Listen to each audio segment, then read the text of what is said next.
Assalamualaikum warahmatullahi wabarakatuh. Jumpa lagi dengan channel Dr. Edwin Cono dalam acara Bincang Sehat, yang mana pada kesempatan ini saya akan mencoba membahas satu topik yang ada kaitan dengan cacar air.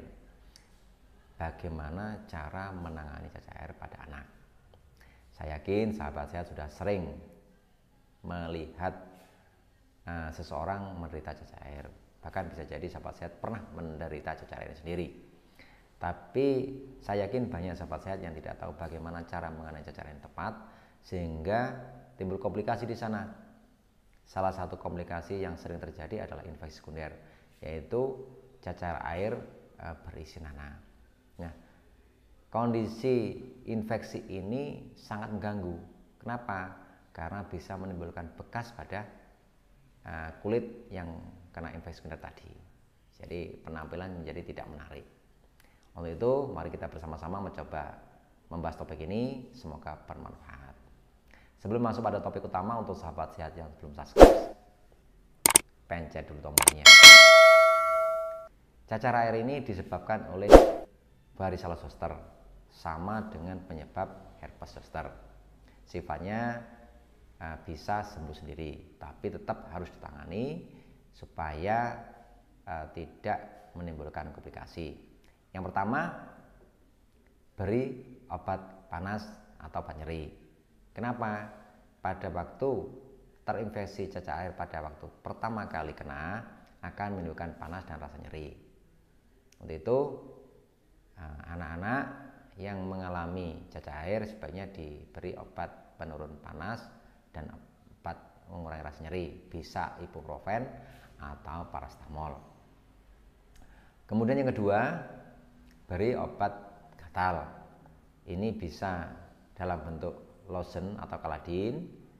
Yang kedua, bisa juga dengan obat minum antihistamin. Tentunya untuk dosis yang tepat bisa ditanyakan kepada dokter keluarga masing-masing.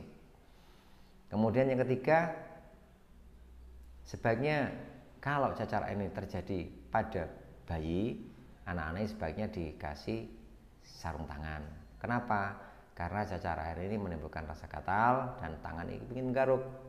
Apalagi pada bayi, maka sebaiknya diberi sarung tangan supaya anak ini kalau menggaruk pun tidak menimbulkan luka pada cacar airnya. Karena kalau cacar air ini sampai luka dan terbuka, ini merupakan sumber masuknya bakteri sehingga bisa terjadi infeksi sekunder.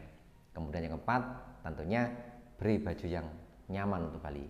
Bisa dari bahan katun yang lembut dan pemakaiannya yang longgar, supaya anak tidak merasa risih.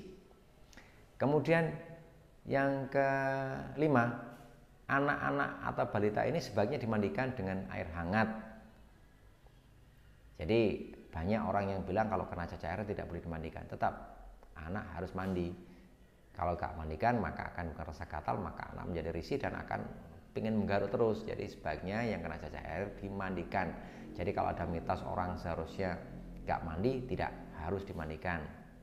Yang penting pada waktu membersihkan dengan sabun atau dengan membersihkan setelah mandi dengan handuk, itu jangan keras-keras supaya tidak memecah cacar itu sendiri.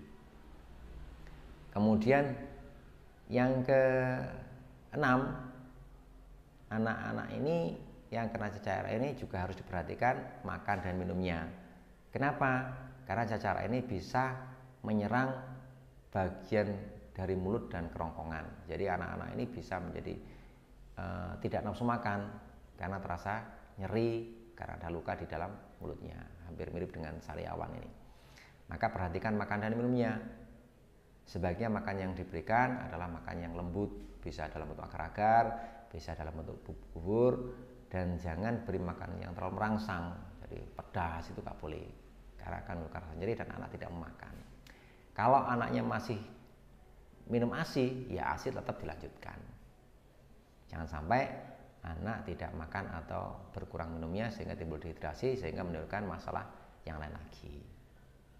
Kemudian yang ketujuh, anak ini tetap harus istirahat. Jangan sampai anak ini, karena anak-anak kan beda. Ketika mereka badannya tidak terasa panas, berasa nyaman, mereka bermain lagi, berlari kemana-mana. Sebaiknya istirahat, diistirahatkan dulu anak-anak ini supaya terbentuk antibodi dan penyembuhan lebih cepat.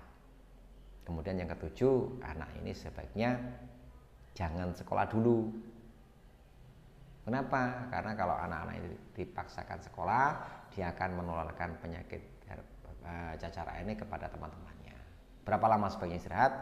Standar penyembuhan cacar air ini dari awal timbul gejala sampai sembuh total rata-rata butuh waktu 10 hari. Itu info saya, semoga bermanfaat. Salam sehat. Assalamualaikum warahmatullahi wabarakatuh.